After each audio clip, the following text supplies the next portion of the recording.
bien, hermanos, muy buenas noches con todos ustedes. Que el Señor los bendiga grandemente. Vamos a empezar esta segunda lección de este curso. Acompáñenme en oración, por favor. Señor Jesús, queremos darte gracias por tus bondades, por tus misericordias. Gracias, Señor, porque permites que estemos reunidos el día de hoy para poder aprender un poco más de tu palabra. Te pedimos, Señor, que mediante tu Espíritu Santo sea quien oriente este tiempo y nos ilumine nuestra mente para poder aprender un poco más de tu palabra. En el nombre de Jesús te lo pedimos. Amén. Bien, hermanos, vamos a continuar con esto del Pentateuco. Ya habíamos hablado anteriormente sobre el libro de Génesis. Vimos en forma panorámica, ¿no? Todo lo que es el libro del Génesis. Hemos hablado sobre la autoría, hablamos sobre sus antecedentes históricos, hemos hablado sobre su estructura, ¿no? También hemos hablado acerca del mensaje teológico y su visión nuevo testamentaria. Hoy día vamos a hablar de la segunda parte del Pentateuco, que vendría a ser el libro de Éxodo, ¿no? Quisiera saber, ¿cuántos de ustedes han leído el libro de Éxodo? Uno, dos, ya, pero han leído. Ya, es muy importante porque eso nos va a ayudar bastante a poder tener un poquito más de comprensión sobre lo que vamos a ver el día de hoy, ¿no? Siempre los libros los vamos a analizar a través de estos puntos, ¿no? Autoría, ¿no? Que ya lo hemos visto en la primera lección. Vamos a hablar un poco de los antecedentes históricos. También vamos a hablar sobre su estructura, el género literario, ¿no? Vamos a hablar también en lo referente al mensaje teológico que tiene el Éxodo. Y finalmente veremos también una visión neotestamentaria, o sea, desde el Nuevo Testamento, cómo vemos al Éxodo. Muy bien, entonces empezamos primero. Vamos a ver primero que el libro de Éxodo va a continuar la historia que comenzó en Génesis, ¿okay? Sabemos que Génesis termina con la historia de José, ¿no? Y vamos a ver ahora la continuación en el libro del Éxodo.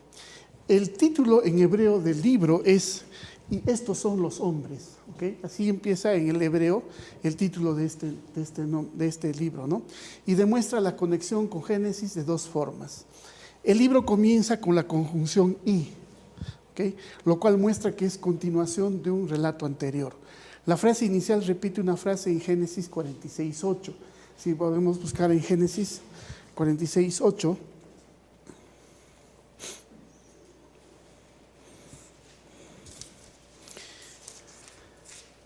Génesis 46:8 indica: estos son los nombres de los hijos de Israel que llegaron a Egipto: Jacob y sus hijos, Rubén, primogénito de Jacob, ¿no?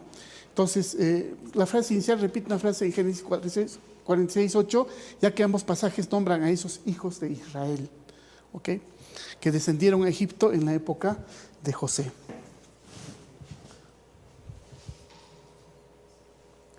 El episodio final en Génesis, en el 50 al 22 al 26, también pone de relieve la conexión final entre Génesis y Éxodo, ¿ok?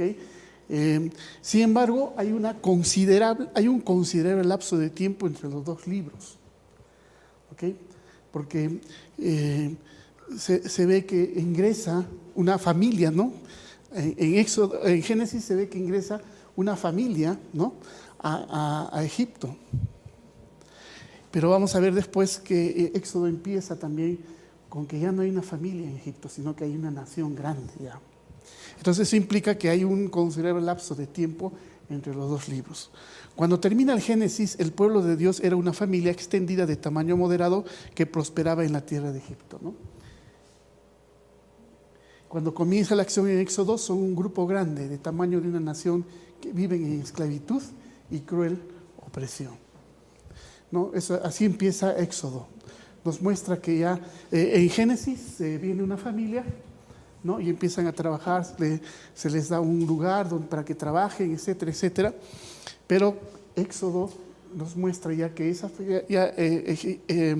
pueblo de Dios ya no era una familia, sino era una nación. Pero la situación era diferente, vivían en esclavitud y había una cruel opresión. Antecedentes históricos, vamos a ver algunos antecedentes en cuanto a lo que es la autoría y composición. Bueno, en el capítulo anterior se ha dilucidado el autor, sin embargo, solo queda señalar unos pocos puntos que se refieren precisamente al Éxodo. ¿Okay? Se plantea por primera vez en el libro de Éxodo la relación entre el relato y el cuerpo de la ley, ¿no? O sea, ahí ahorita se ve, ¿no?, que en el Éxodo hay se ve por primera vez una relación. Primero, el relato se va a relacionar con el cuerpo de la ley, ¿no? Vemos que ya con Moisés empieza a darse leyes para el pueblo, pero también a la vez hay una relación, hay un relato de hechos históricos. Dentro del Éxodo, por ejemplo, están el Decálogo, que es los 10 mandamientos, y el libro del pacto, ¿no?, que está también en Éxodo, el capítulo 20, del 23, bueno, en capítulos del 20 hasta el capítulo 23. Ahora, muchos creen que la ley está conformada de composiciones independientes que se incorporaron al relato en tiempo posterior. Siempre ha habido esta de la autoría crítica, ¿no?, donde creen, ¿no?, que la ley está conformada por composiciones, ¿no?, independientes que después se han podido incorporar al relato en tiempo posterior, ¿no? Hay esa tendencia. Los descendientes de Abraham habían llegado a constituir un pueblo. Bien, ahora vamos a ver lo que es la naturaleza y fecha del Éxodo, ¿ok? Vamos a ver primero que los descendientes de Abraham habían llegado a constituir un pueblo poderoso en cumplimiento de la promesa divina. ¿Ok? En Génesis 12, ¿no?, y en Génesis 15, ahí está la promesa que se le dio a Abraham, ¿no?, de que de Abraham iba a haber una nación, o de Abraham iba a tener bastante descendencia y que iba a ser una gran nación, ¿no? Entonces, eso es bueno tener en cuenta para que veamos que se esté cumpliendo la promesa divina en el Éxodo. Porque vamos a ver que según el libro de Números, ¿no?, en el capítulo 1, versículo 46, la travesía en el desierto, en la fase inicial, los varones de más de 20 años era de 630,550, lo que significa que la población total era de millones. ¿Ok? Entonces ahí vemos, por ejemplo, el cumplimiento, ¿no?, de esta promesa divina que dio Abraham, ¿no? Porque se toma esos registros en el libro de Números de que probablemente, ¿no?, que en la travesía en el desierto, en el inicio de la travesía, los varones de más de 20 años era casi 500,000, ¿no? Solo los varones, ¿no? Ahora sin contar a las mujeres, niños, ancianos y gente mayor de 20 años, ¿no?, que se creía que la población total era de millones. Estas personas vivían en esclavitud al Estado, sirviendo los intereses del faraón. ¿Okay? Una de las cosas que se vio en esos tiempos era que el pueblo judío, el pueblo de Israel, crecía en cuanto a número, ¿okay?, y que obviamente esta población estaba sirviendo en esclavitud a los intereses del faraón. Dios puso a Moisés como líder de ese pueblo para salir de Egipto en forma milagrosa. ¿Ya? El libro entonces del Éxodo narra los comienzos de la travesía del desierto, en particular la entrega de la ley en Sinaí y la construcción del tabernáculo. Eso es lo que tenemos que ver básicamente, ¿no? En el comienzo del Éxodo vemos la liberación, ¿no?, cómo Dios libera a su pueblo de la esclavitud. Después vamos a ver también otra segunda parte que vendría a ser la travesía en el desierto, ¿no? Han estado más de 40 años, ¿no?, para entrar a la tierra prometida. Y también vamos a ver que hay otra tercera parte que es la entrega de la ley en el Sinaí y la construcción del tabernáculo.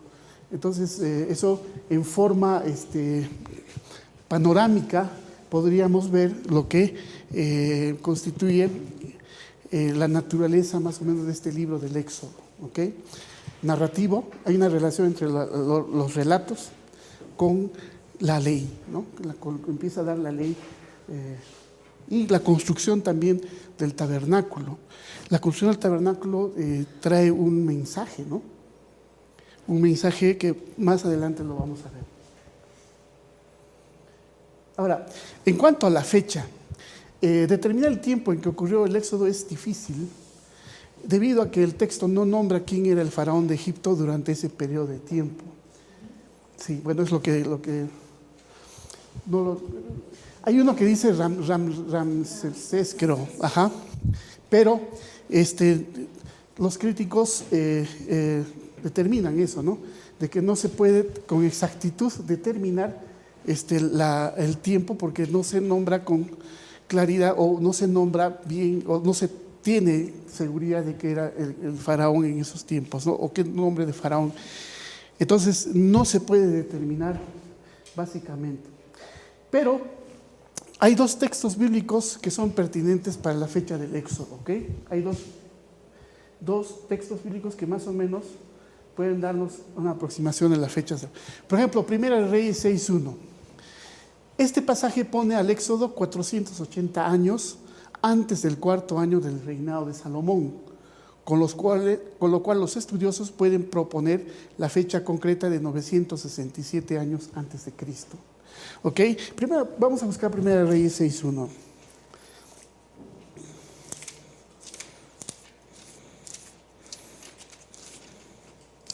«480 años después de que los israelitas», así dice la palabra, ¿no? 480 años después de que los israelitas salieron de Egipto, Salomón comenzó a construir el templo del Señor. Corría el mes de Sif, que es el segundo mes del año, y Salomón había reinado ya 4 años. Entonces, este pasaje pone al Éxodo 480 años antes del cuarto año del reinado de Salomón, con lo cual los estudiosos pueden proponer la fecha concreta de 967 años antes de Cristo. Ahora, la fecha del Éxodo es pues más o menos de 1447 años antes de Cristo, o muy próximo, o sea, el siglo XV antes de Cristo, ¿no? Va a haber otra corriente de los críticos que van a pensar que es el año que ha empezado en el siglo XIII. ¿Ok? Entonces hay dos corrientes al respecto. En Jueces 11:26 trata acerca de las negociaciones entre Jefté y el rey de Amón, ya que éste quería recuperar el terreno de Moab, pero Jefté afirma que le pertenece la zona desde que ingresaron al territorio 300 años antes, ¿no? Vamos a ver Jueces, para ver más o menos. ¿Alguien tiene Jueces? Si puede dar lectura, por favor. 11:26, por favor.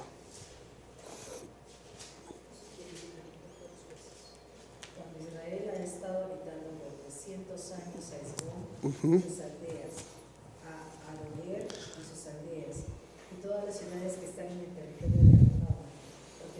¿Por qué no las habéis recobrado en ese tiempo? Ya, gracias. Entonces, son referencias que hace la Biblia acerca de estos tiempos de los 300 años antes, etcétera, etcétera, ¿no? Entonces, tenemos la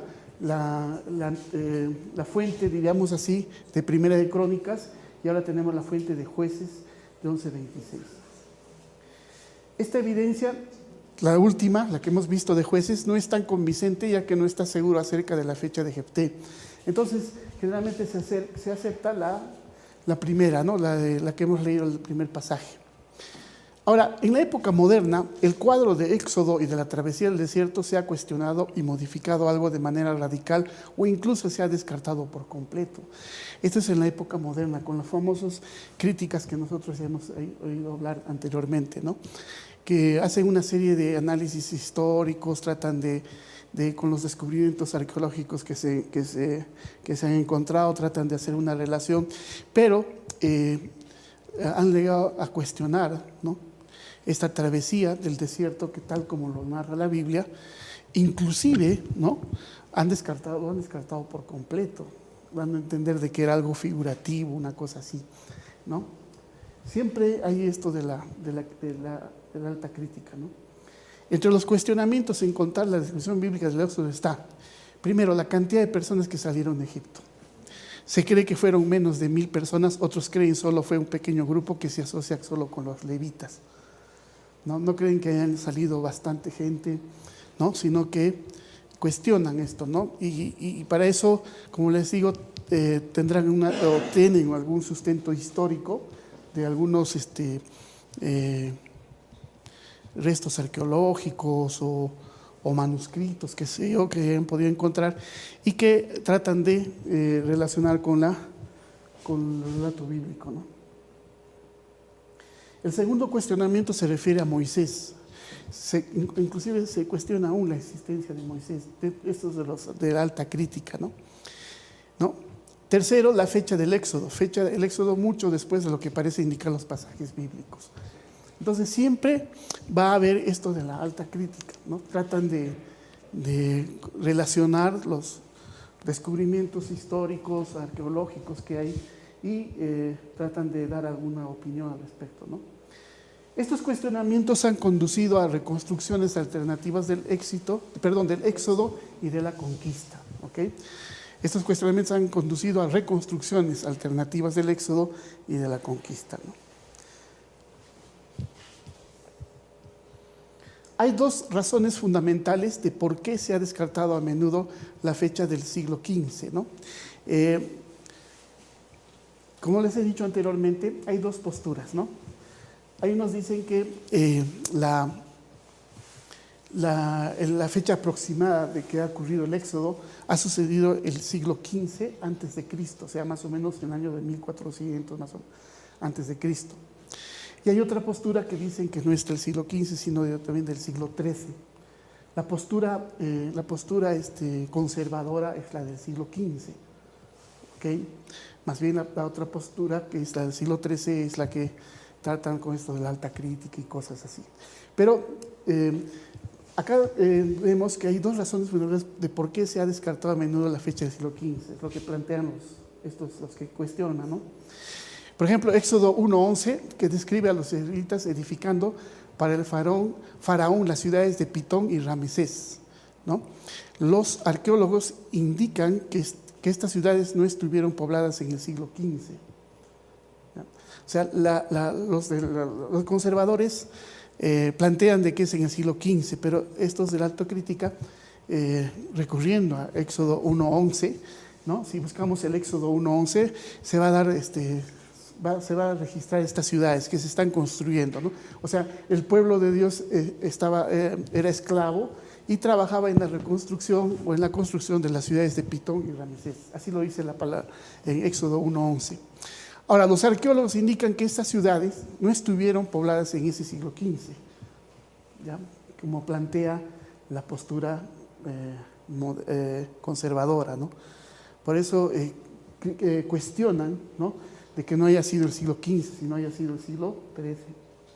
La segunda razón para fechar a Éxodo en el siglo XIII son los restos arqueológicos en Palestina, que se han encontrado una serie de lugares, ¿no?, que muestran estratos destruidos en el siglo XIII. Posteriormente, se han hecho algunos otros análisis con otros tipos de comentaristas, ¿no?, o estudiadores, teólogos, mejor dicho, que se llegó a la conclusión de que todos estos descubrimientos arqueológicos que tratan de relacionar se ha descartado por completo.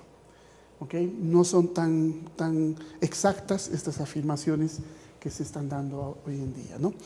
Entonces, nuestra postura sería que lo que la palabra de Dios narra, ¿no?, de que el siglo XV aproximadamente, porque los pasajes bíblicos que hemos visto en Crónicas, ¿no?, lo que hemos estado viendo en Primero de Reyes, donde indica el año en que se empezaron a haciendo referencia al rey Salomón, donde se escribe en la misma Biblia y se da los números de años. Ese es más o menos el sustento bíblico para la línea moderada de poder poner o atreverse a ponernos de que el éxodo ha sucedido más o menos el siglo XV antes de Cristo, 1400 y pico años antes de Cristo. ¿Ya? Con eso estamos quedando claros. ¿Pruebas? ¿Qué tipo de pruebas han hecho? ¿Pruebas de carbono? No, pruebas bíblicas. Primera de Reyes, esa es una. Jueces es otra. ¿Ok? Esas son, en eso se sustenta ¿cómo se llama? La línea moderada, conservadora, ortodoxa, diríamos así, porque está escrito en la palabra de Dios. Pero hay otros teólogos que han tratado de coger el desarrollo de la historia científica, etcétera, etcétera, y han cogido partes de la Biblia, como hemos visto, ¿no? De que, por ejemplo, en Éxodo 1, ¿no? Donde empiezan a construir en las ciudades de Pitón y Ramesés, los historiadores críticos dicen que en ese tiempo, o sea, que en el siglo XV no existían esas ciudades. Por eso dicen que es el siglo XIII. Y después posteriormente han hecho unos descubrimientos arqueológicos en Palestina, ¿no? Pero después se llega a una conclusión de que todos estos datos arqueológicos no son tan exactos tampoco, ¿no? No son tan exactos y no pueden demostrar con exactitud lo que se plantea, lo que está planteando la historia crítica, ¿no? Por lo tanto, hay dos versiones, hay dos posturas al respecto, pero en cuanto a la fecha del Éxodo, ¿no? Del siglo XV y del siglo XIII antes de Cristo. Bien, en cuanto a lo que es el análisis literario, ¿qué género más o menos tiene este libro? Si bien el libro de Éxodo es continuación de Génesis, sigue siendo útil aislarlo para examinar su propia estructura, género y estilo. ¿Ok? Primero vamos a ver con lo que es la estructura del libro de Éxodo. Se puede dividir Éxodo en más de una forma, ¿no? Dependiendo de lo que atraiga la atención del lector en el libro, ¿no? Hay muchas personas, de acuerdo a cómo lo conceptúan, lo pueden estructurar. Pero aquí Durman, que es un teólogo de 1987, lo estructura en base a la ubicación. En base a su ubicación, lo estructura el libro. Por ejemplo, la primera parte, Israel en Egipto, que va desde el capítulo 1 hasta el capítulo 13. Así lo estructura Durman, ¿no? En función a la ubicación. La segunda parte, Israel en el desierto, ya está en el desierto, ¿no? Primero Israel está en Egipto, de ahí del 1 hasta el 13. Después lo va a ubicar Israel en el desierto, que es desde el capítulo 13 hasta el capítulo 18. Y finalmente la tercera parte, Israel en el Sinaí, que es del 19 hasta el 40. De esa manera, Durman lo ha estructurado este libro del Éxodo. Hay otra estructura, otro análisis que tiene estos tres contenidos, ¿no? Dios salva a Israel de la esclavitud egipcia, por ejemplo, es una estructura, ¿no? Que es también del capítulo 1 hasta el versículo 18. Otra segunda parte, Dios da su ley a Israel, capítulo 19 hasta el capítulo 24. Y finalmente, la última parte de la estructura, Dios ordena a Israel que construya el tabernáculo, ¿no? Entonces, esto de la estructura, como les digo, es en función, ¿no? Lo pueden estructurar en función de lo que más atraiga al lector, ¿no? Hemos visto de Durman y aquí vemos otra forma de estructura que particularmente, ¿no? Nos ayuda para un estudio del Éxodo, por ejemplo, ¿no? Si queremos estudiar el libro de Éxodo, podemos partir por esta parte, ¿no? Saber, por ejemplo, que desde el capítulo 1 hasta el versículo 18, el contexto es que Dios salva a Israel de la esclavitud egipcia. Entonces, todos los primeros 18 capítulos, ¿no? Va a tratar o va a entrar alrededor de ese tema. Entonces, cuando uno estudia Éxodo, para que no se pueda estar desviando, entonces hay un hilo, ¿no? Que nos va a ayudar a mantenernos dentro del eje. La segunda parte, por ejemplo, desde el 19 al 24, esos 5 capítulos, Dios da su ley a Israel, ¿no? Y finalmente, del 25 hasta el 40, Dios ordena a Israel que construya el tabernáculo, ¿no? Entonces, son una forma de estructurar. El anterior Durman, estructura también el libro en función al sitio donde está, ¿no? Vamos a pasar a ver para recordar. Burman, ¿no? La primera parte lo sitúa que cuando todavía Israel está en Egipto, ¿no? Que son del 1 al 13, ¿no? La segunda parte, cuando Israel está en el desierto, desde el 13 hasta el 18, y la tercera parte, del 19 al 40, Israel en el Sinaí. Muy bien. Wow, ¿qué ha pasado acá? Ok.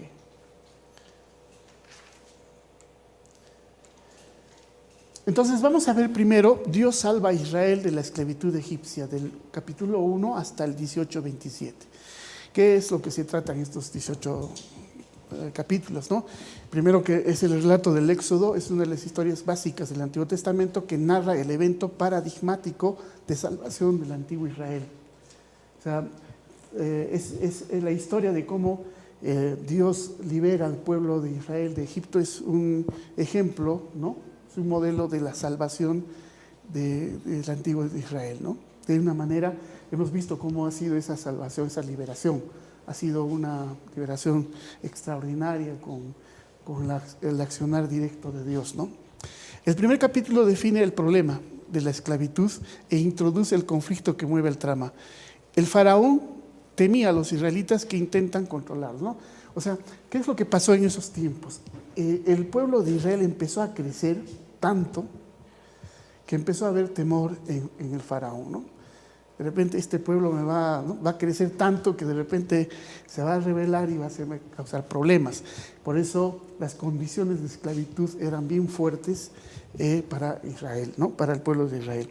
En esto de Éxodo 1, 18 al 22, inclusive vamos a ver de que era tanto ya el problema que había, de que el faraón va a ordenar a que maten a los niños varones, ¿no? Que empiecen a matar a los niños varones. Entonces, ¿por qué? Porque era tanto el crecimiento del pueblo de Israel que ya parecía que ya formaba un problema, ¿no? Un temor para los gobernantes de Egipto, ¿no? Entonces, y no solo da esa ley, sino que también empieza a extremar más la esclavitud en Israel, ¿no? O sea, ya las condiciones se hacen más severas en la esclavitud con el pueblo de Israel en Egipto, ¿no? Entonces así empieza esto de Éxodo. ¿Okay? Recuerden que ya Israel ya era una nación grande, ¿no? Ahora, el capítulo 2 se nos presenta el personaje humano de Moisés, ¿okay? Cuyo nombre quizás solo tiene equivalentes en Abraham y David en cuanto a la importancia en el Antiguo Testamento. Okay, ya en el segundo capítulo ya vemos la aparición, todo el hecho milagroso de Moisés, ¿no es cierto? En medio de esa ley que tenían que morir todos los hijos varones de Israel, ¿no? Entonces hemos visto ahí la narración de cómo ha sido salvado Moisés, inclusive, ¿qué significa el nombre de Moisés? Salvado de una canasta, creo que algo así, ¿no? De las aguas, ¿no? De las aguas, muy bien. Ok, entonces, esa es lo que, la narración que hubo, ¿no? Entonces, vemos como la mamá de David de Moisés está cerca a Moisés en su crianza, etcétera, etcétera. ¿Perdón? Miriam, ¿no? Pero la mamá también creo que en cierta forma, pero es Miriam la que está más cerca, la que está más cerca, sí, tienen razón. Bien, en los capítulos 3 y 4 son de transición. Moisés sale de Egipto para adentrarse en el desierto. Ahí vemos también la forma como Moisés, ¿no es cierto?, empieza a tener ¿cómo se llama? Una curiosidad, diríamos así, por sus antecedentes del pueblo, con el pueblo que estaba sufriendo, y empieza a, ya sabemos esa narración, ¿no? De que ya asesina a un soldado egipcio y tiene que salir, ¿no? Y se va hacia el desierto, ¿no? Se va al desierto Moisés. Y ahí aprende más acerca de la naturaleza de Dios, ahí en su travesía en el desierto. Y es Dios que le da una misión a Moisés: liberar a Israel de Egipto, ¿no? Después los capítulos 5 al 12 narran el conflicto de Moisés con el faraón, que es también un enfrentamiento de 10. Moisés ya viene, regresa a Egipto, regresa ya con esa misión que Dios le ha encargado de que va a ser para liberar a Egipto, y se enfrenta a faraón, ¿no? Entonces, inclusive este ya es un enfrentamiento de deidades, porque Moisés viene en representación de Yahvé, de Dios Todopoderoso, ¿no? Y los egipcios tenían una serie de dioses, ¿no? Que era un enfrentamiento. ¿Cuál era más poderoso? ¿Qué Dios era más poderoso, ¿no? Muy bien. En los capítulos 13 al 15, el relato de la salida de Egipto y el paso del Mar Rojo, Dios libera a Israel de la esclavitud y hace que la muerte caiga sobre los egipcios, ¿no? Eso hemos visto ya, ahí vemos las 10 plagas, etc. Y este hecho milagroso del Mar Rojo, ¿no? De cómo se separan las aguas y cómo el pueblo de Dios, ¿no? Pasa por allí, ¿no?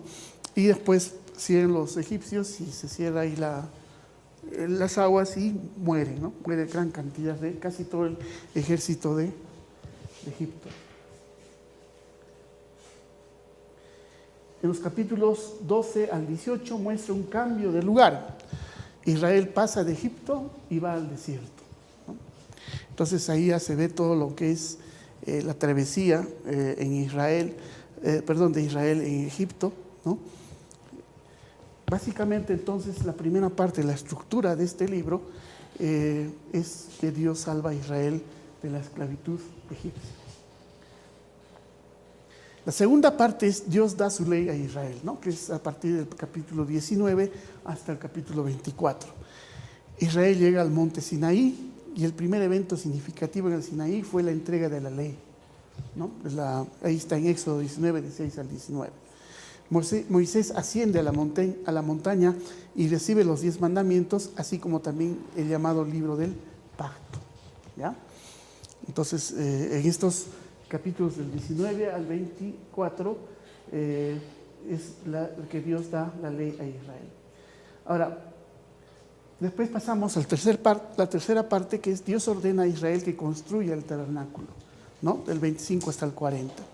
Y se presta mucha atención al tabernáculo en el relato del Éxodo.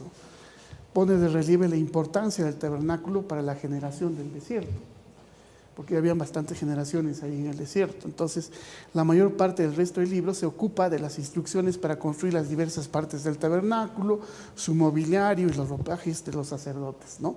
Y también del relato detallado de esos mandatos.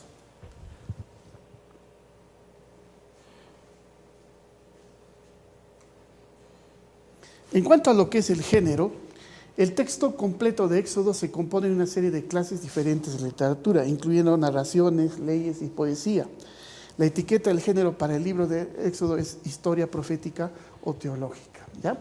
Básicamente sería historia profética o teológica, ¿no? Claro que hay narración, hay la narración de leyes y también hay una parte de la poesía, el cántico de Moisés, etcétera, etcétera, ¿no? Que se puede poner, ¿no? Pero la ética general es que es una historia profética o teológica en cuanto a lo que es el género de este libro de Moisés. En cuanto a lo que es el mensaje teológico, ¿cuál es el mensaje teológico que podría haber en este libro de Éxodo? Primero, el éxodo de Egipto, la salida, ¿no? De Egipto. Éxodo fue el mayor acto de salvación de Dios en el Antiguo Testamento. Eso es algo que está claro.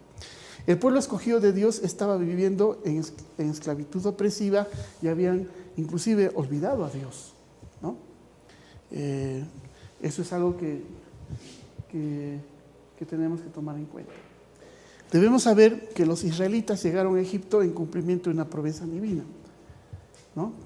Cuando llegaron a Egipto los israelitas estaban viendo, ¿no? Que formaron, ¿no? parte de este cumplimiento de la promesa divina. Porque la promesa divina era, a Abraham se le dijo, ¿no?, de que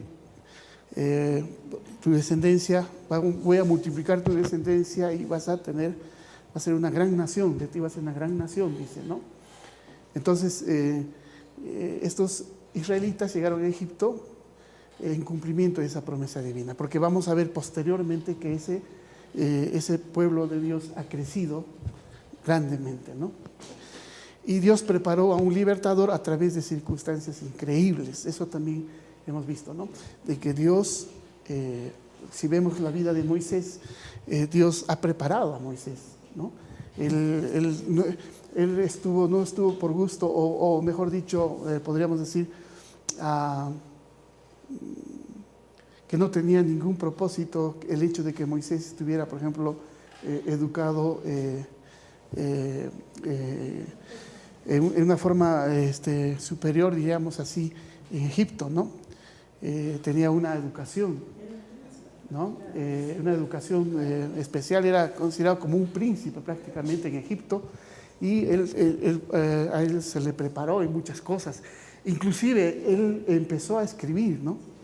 Empezó a escribir, y eso Dios ya lo estaba preparando porque Moisés tenía que escribir la ley, ¿no?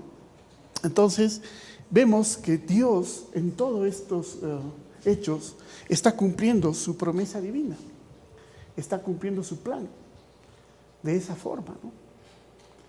El hecho, por ejemplo, de que Moisés se ha separado de su madre, ¿no? Parece algo terrible, ¿no? Que a una madre se le separe de su hijo es algo terrible. No, que a una madre se le separe de su hijo, o sea, su hijo, pues, ¿no? Que le separan de su hijo, es algo terrible, pues, ¿no?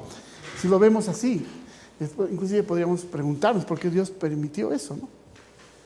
Pero Dios tenía, claro, exacto. Y tenemos que Dios también está cumpliendo sus propósitos, ¿no? Y Moisés, para poder cumplir con ese papel de ser líder y de liderar al pueblo para la salvación, para la salida de Egipto, tenía que estar preparado, ¿no? Tenía que ser un líder. Y obviamente toda su experiencia que ha tenido en el palacio, viviendo en el palacio del faraón, le ha servido para esto, ¿no?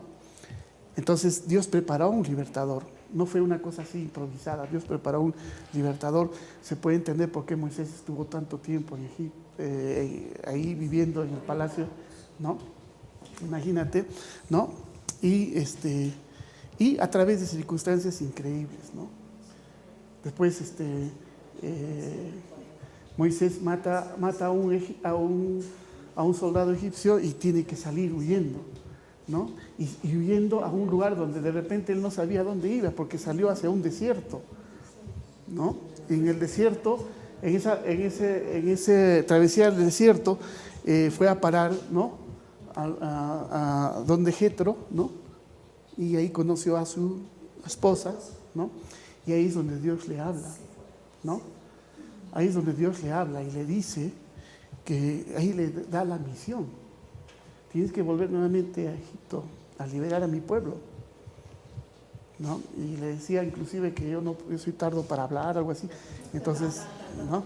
Exacto. Y ahí tienes a tu hermano Aarón, ¿no? Entonces, vemos que hay todo un movimiento de Dios en todo esto, ¿no? Ahora, ¿protegió la vida de Moisés? Sí lo protegió, ¿no? Desde que nació, Dios lo protegió, ¿no? Porque él nació bajo pena de muerte, ¿no?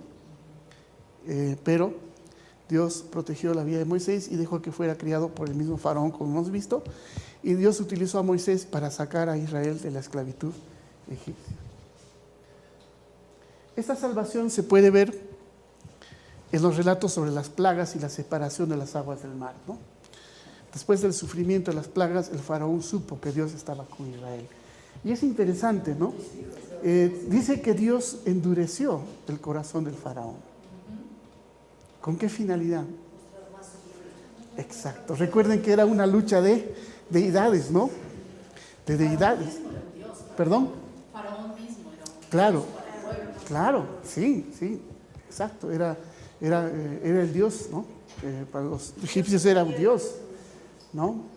Entonces, obviamente, después el faraón, después de las plagas, supo que Dios estaba con él, pero aún así, el mismo faraón después fue, hasta los persiguió, ¿no? Querían aniquilar, ¿no? a Israel, ¿no? Entonces, perdón. Exacto, eso fue el golpe más fuerte, ¿no? Cuando vino la muerte y empezó a llevar a todos los primogénitos, ¿no? Entonces ahí ya supo que Dios estaba con Israel. No sé si ustedes han tenido la posibilidad de ver, todavía hay una serie en televisión que dice Faraón y Moisés y los 10 mandamientos, ¿no? ¿No? Sí. Entonces, es interesante, ¿no? Porque hemos estado haciendo el seguimiento de esa serie o novela, ¿no? Y realmente, pues, algunas partes se puede ver de cómo. Así es. Como de Hollywood, ¿no? Bien. Fue en el mar, o sea, en este hecho de la separación de las aguas, ¿no? Es donde Dios manifestó su poderosa presencia en una forma definitiva que se recordó en cánticos, ¿no? Éxodos y en el Salmo 77, por ejemplo, se hace remembranza o se recuerda este hecho de la separación de las aguas. O sea, ese fue un milagro grande que manifestó la poderosa o el poder de Dios, ¿no?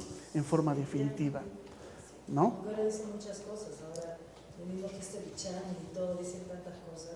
Que fue un tiempo que siempre la marea se ponía baja, y fue muy pasado, pero como eran tantos miles, entonces a la hora que ellos terminaron de pasar, justo fue cuando la marea subió y por eso que mataron. Se lo llevaron, sí.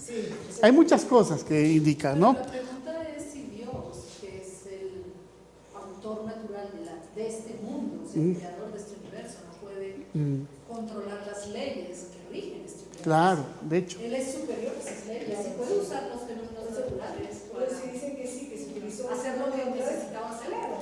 pero Y sigue siendo milagroso. Claro, de hecho. Por eso, ¿cómo se digo, no? El Salmo 77, ¿no? Y muchas partes de la Biblia recuerdan este hecho como un hecho de la manifestación del poder de Dios, ¿no? Del poder de Dios. Bien, Jesucristo comenzó su ministerio terrenal en el desierto, ¿no? Pasó 40 días en el desierto antes de empezar con su ministerio, Jesús, ¿no? Y los evangelios muestran con claridad que su vida fue cumplimiento del Éxodo, porque realmente Jesús vino como libertador. Y también tuvo la misma amenaza de muerte. También, claro, así es. Recordamos, ¿no es cierto?, que Herodes, ¿qué pasó con Herodes? Mandó a matar, ¿no es cierto? Así es. Entonces, vemos pues que Jesucristo, o sea, si vemos de un punto de vista neotestamentario, de esta parte de la salvación de Egipto en el Éxodo, lo podemos ver también desde la perspectiva del Nuevo Testamento, que Jesucristo comenzó su ministerio terrenal en el desierto y los evangelios muestran con claridad que su vida fue cumplimiento del Éxodo. El Éxodo era la liberación del pueblo de Israel de la esclavitud de Egipto, y lo podemos ver que también Jesucristo, ¿no?, fue el libertador y nos libertó de la esclavitud del pecado, ¿no? Y Jesús empezó su ministerio pasando 40 días en el desierto, igual también con lo que pasó con Egipto. En un sentido, Cristo dio cumplimiento al Éxodo durante su ministerio terrenal. Bien, el monte de Sinaí, la ley de Dios, capítulo 19 al 24. Aquí Dios les dio a conocer su poderosa presencia al revelar su voluntad por medio de la ley para la vida colectiva e individual, ¿no? El decálogo, los 10 mandamientos, fue para poner orden. Ya el pueblo de Dios había crecido, ¿no? Ya era una nación y necesitaba tener leyes para que la vida, tanto colectiva o individual, pueda ser llevadera, ¿no? Entonces la ley nos ayuda para poner orden en muchas cosas, ¿no? Entonces Es una guía para mantener también la relación con Dios. 5 para con Dios, 5 para con los. Exacto, ¿no? Hemos visto lo que es los 10 mandamientos, ¿no? Los primeros 5 mandamientos o 4 mandamientos, ¿no? 5 mandamientos es con respecto a Dios, ¿no? Y los demás mandamientos era referente a nuestro prójimo, ¿no? Ok, entonces eso es una guía, ¿no? Que nos ayuda para mantener la relación con Dios. Y es interesante, ¿no? Que ya hay una referencia así ya desde Éxodo de la implantación de la ley.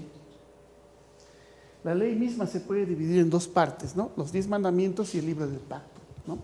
Los 10 mandamientos ya lo hemos visto, y el libro del pacto que habla acerca de... Ok.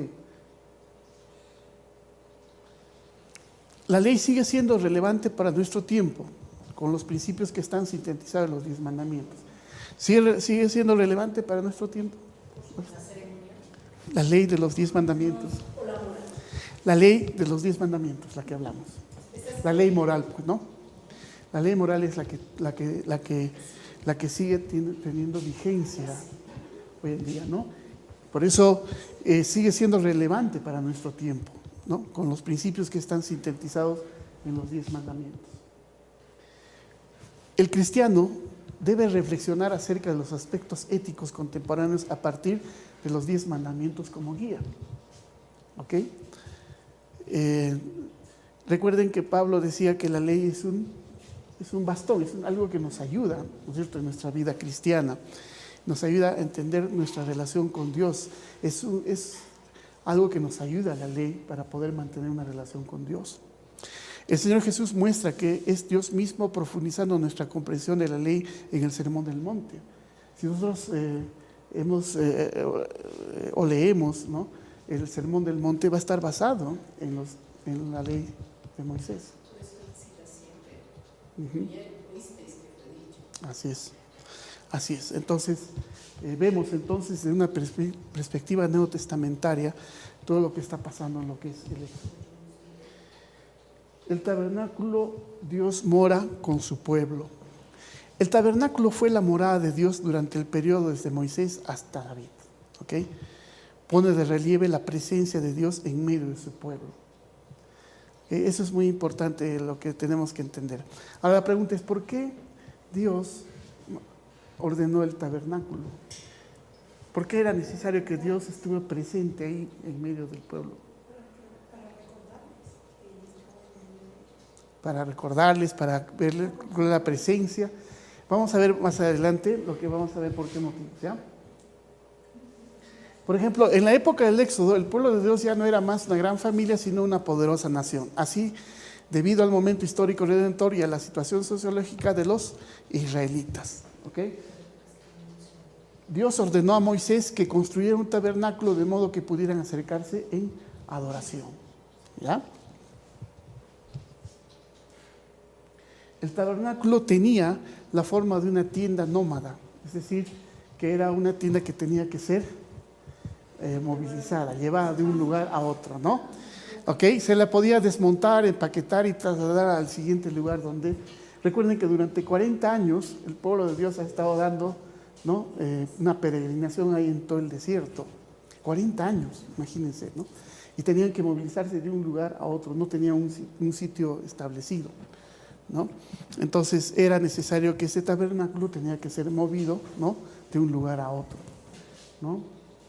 Ahora, durante el periodo desde el Sinaí hasta Salomón, el tabernáculo sirvió como la morada terrenal de Dios. ¿Ya? Recuerden que Salomón fue el primero. Ok. Perdón, hermano, disculpen.